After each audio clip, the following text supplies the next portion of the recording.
So in today's video, we're going to be talking about the ABO blood group. Yes, I'm going to try my possible best to make sure that I simplify it to your understanding. So stay tuned to the end of our video. In this video, we're going to be talking about the different types of blood groups, which we're going to be focusing on these main four, which are the ABO blood group.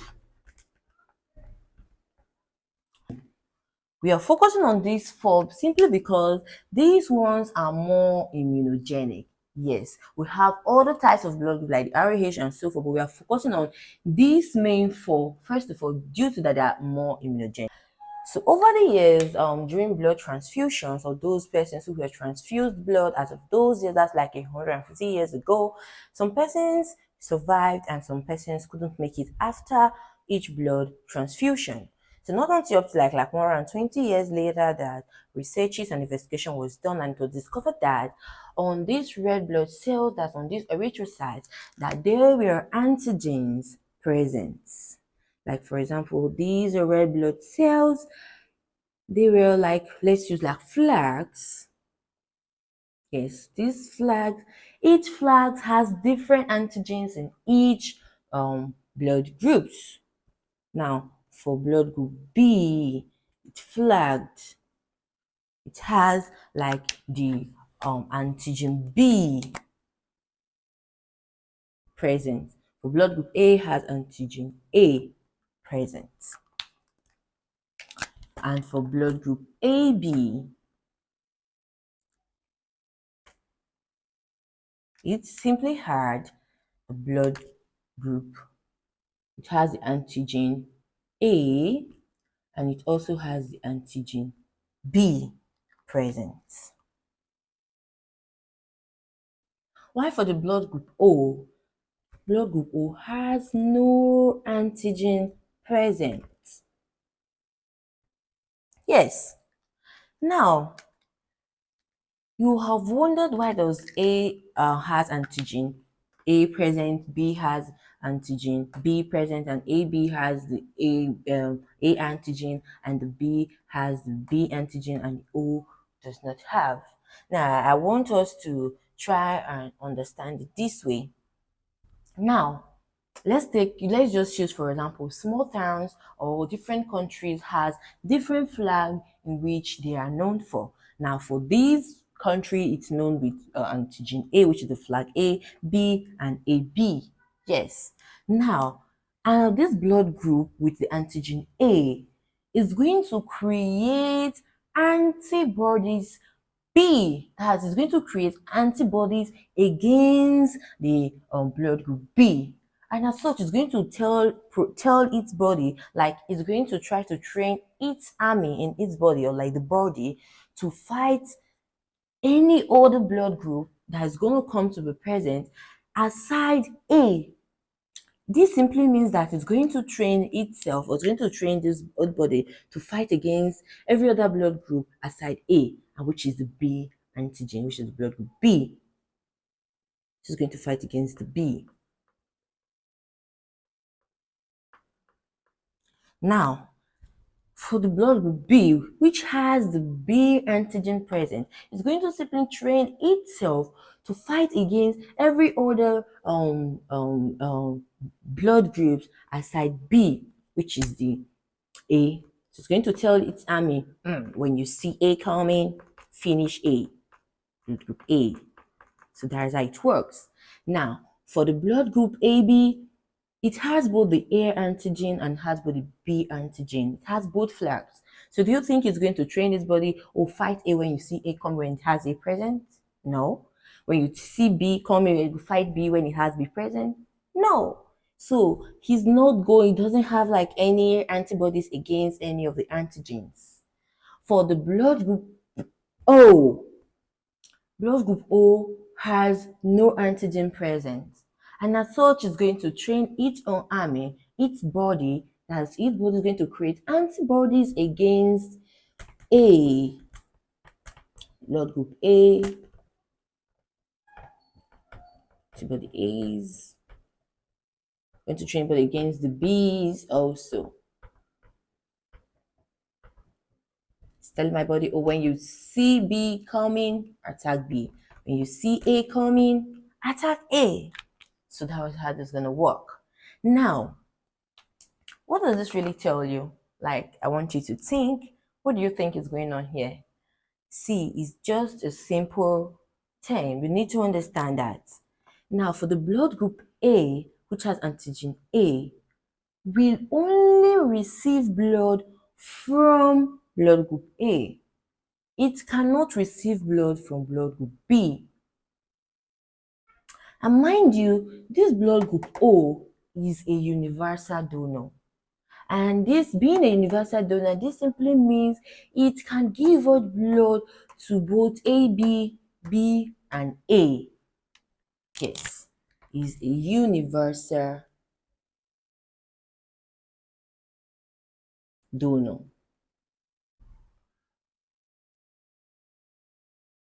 A universal donor.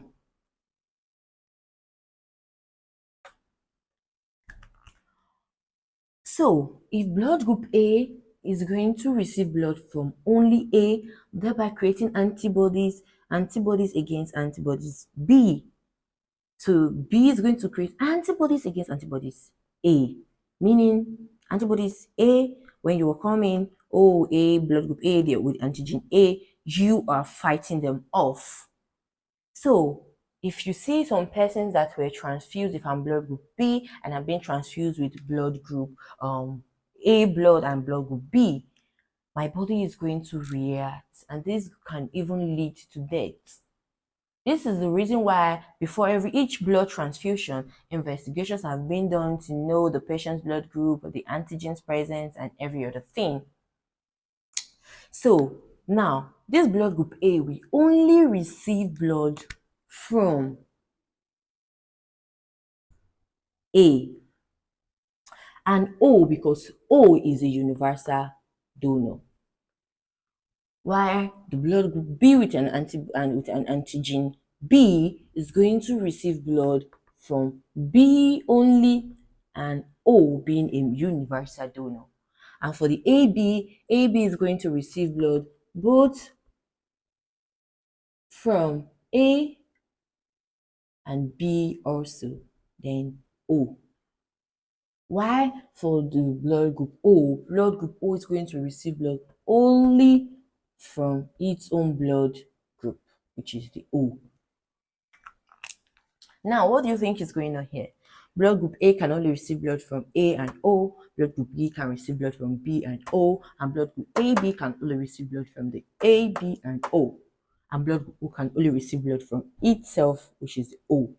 Now, this simply tell you that if O is a universal donor, then AB is a universal acceptor.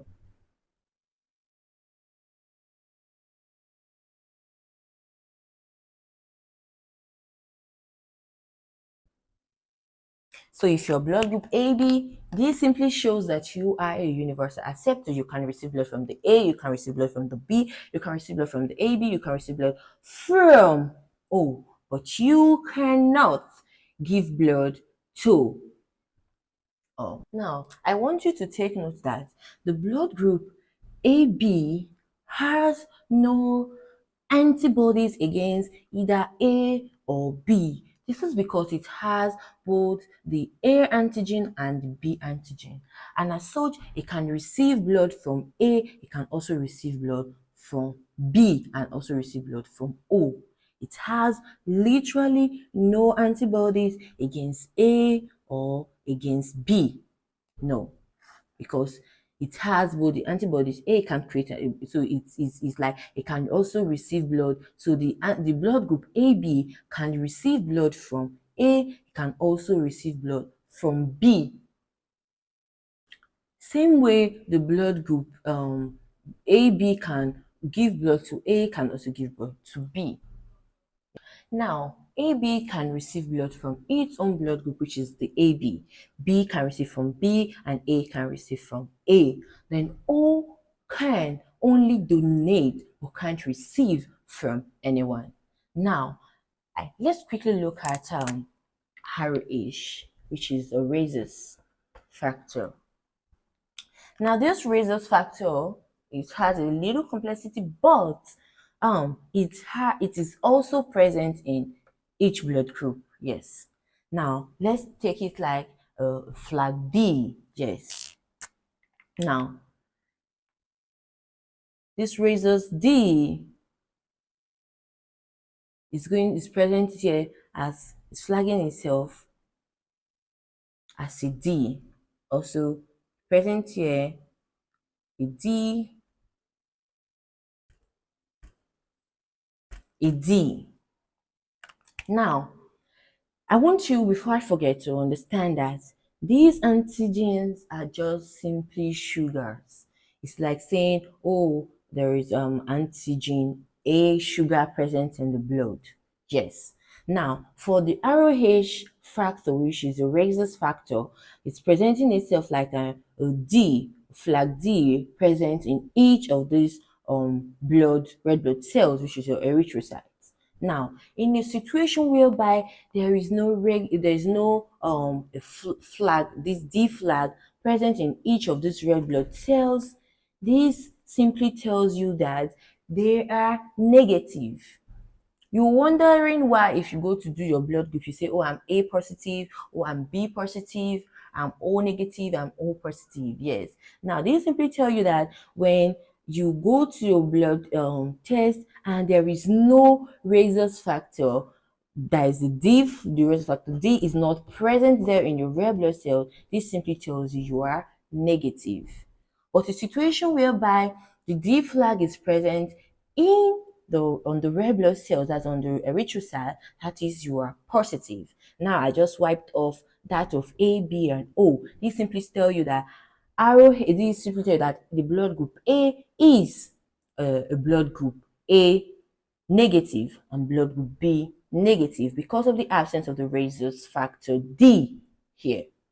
But if the AB has the rhesus factor D present, this means whoever he or she is AB positive, and this is O positive. This is simply because of the ROH, there's the rhesus factor D present on the red blood cells.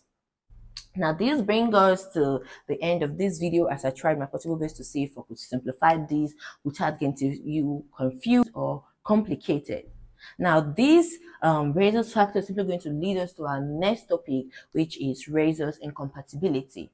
Now, rhesus incompatibility has affected both mother and child in the long run, and it's even one of the leading or the major cause of couples having recurrent miscarriages and not able to bear children of their own. Now, I'll see you in my next video. We'll talk about rhesus incompatibility, guys.